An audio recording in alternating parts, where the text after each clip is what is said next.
Hi friends, white காளான் பிரியாணி எப்படி செய்யுதுன்னு பார்க்கலாம்.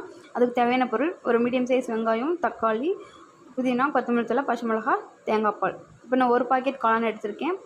அந்த காளானை வந்துட்டு ஃபஸ்ட்டு கொஞ்சம் தண்ணி ஊற்றி நல்லா அலசி எடுத்துக்கலாம். லைட்டாக அலசி எடுத்ததுக்கப்புறம் மறுபடியும் இன்னொரு தண்ணி எடுத்து அதில் காளான் போட்டு ஒரு கைப்பிடி அளவு அரிசி மாவு போட்டு அதையும் ஒரு வாஷ் பண்ணிட்டோம்னா நல்லா காளானில் வந்து மண் இல்லாமல் பளிச்சுன்னு காளான் ஆயிரும். இப்போ வந்து காளானை 2 துண்டு இல்லைன்னா 4 துண்டாக வெட்டிக்கலாம், நம்ம தேவைக்கு தகுந்த மாதிரி. இப்போ நான் பிரியாணிக்கு வந்து 4 துண்டாக தான் போட்டிருக்கேன். இப்போ வந்து இதை பாதி அளவு வந்துட்டு பிரியாணிக்கு, பாதி சில்லிக்கும் எடுத்திருக்கேன். இப்போ வந்துட்டு இதுக்கு ஒரு பேஸ்ட்டு ரெடி பண்ணணும். அதுக்கு வந்து பூண்டு, ஒரு துண்டு இஞ்சி, 10 சின்ன வெங்காயம், ஒரு பச்சை மிளகா, 2 பட்டை, கிராம்பு, ஏலக்காய் எல்லாம் 2 பீஸ் எடுத்து ஒரு பேஸ்ட் மாதிரி அரைச்சி வச்சுருக்கேன். இப்போ வந்து ஒரு பாத்திரத்தில் காளான், இப்போ அரைச்சி வச்சுருக்க பேஸ்ட்டு, 2 ஸ்பூன் தயிர், கொஞ்சம் உப்பு எல்லாத்தையும் ஆட் பண்ணிவிட்டு நல்லா கலந்து விட்டுக்கலாம். நல்லா கலந்து விட்டதுக்கப்புறம் மசாலா காளானில் ஒரு 5 to 10 மினிட்ஸ் நல்லா ஊறணும். அப்படின்னா தான் டேஸ்ட்டு கிடைக்கும். அது உரமாக இருக்கட்டும். இப்போ வந்துட்டு ஒரு குக்கரில் கொஞ்சம் எண்ணெய் ஊற்றி அது பட்டை, கிராம்பு, ஏலக்காய், சோம்பு, ஸ்டார் அனைஸு, பிரியாணி எல்லாம் ஆட் பண்ணிக்கலாம்.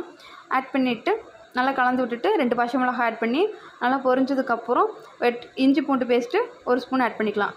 நான் 1 ஸ்பூன் தான் ஆட் பண்ணியிருக்கேன். ஆல்ரெடி மசாலாவில் இருக்கிறதுனால கொஞ்சம் 1 ஸ்பூனே போதுமானது. இப்போ வந்து வெட்டி வச்சுருக்க வெங்காயத்தை ஆட் பண்ணிக்கலாம். வெங்காயத்தை ஆட் பண்ணிவிட்டு வெங்காயம் வேகிறதுக்கு உப்பு ஆட் பண்ணிக்கலாம். உப்பு ஆட் பண்ணிவிட்டு நல்லா வெங்காயம் வதக்கி விட்டுறணும். நல்லா ஓரளவுக்கு வெங்காயம் வெந்ததுக்கப்புறம் புதினா, கொத்தமல்லி தழை ஆட் பண்ணிக்கலாம். ஆட் பண்ணிவிட்டு ஒரு கலந்து விட்டதுக்கப்புறம் தக்காளி ஆட் பண்ணிக்கலாம்.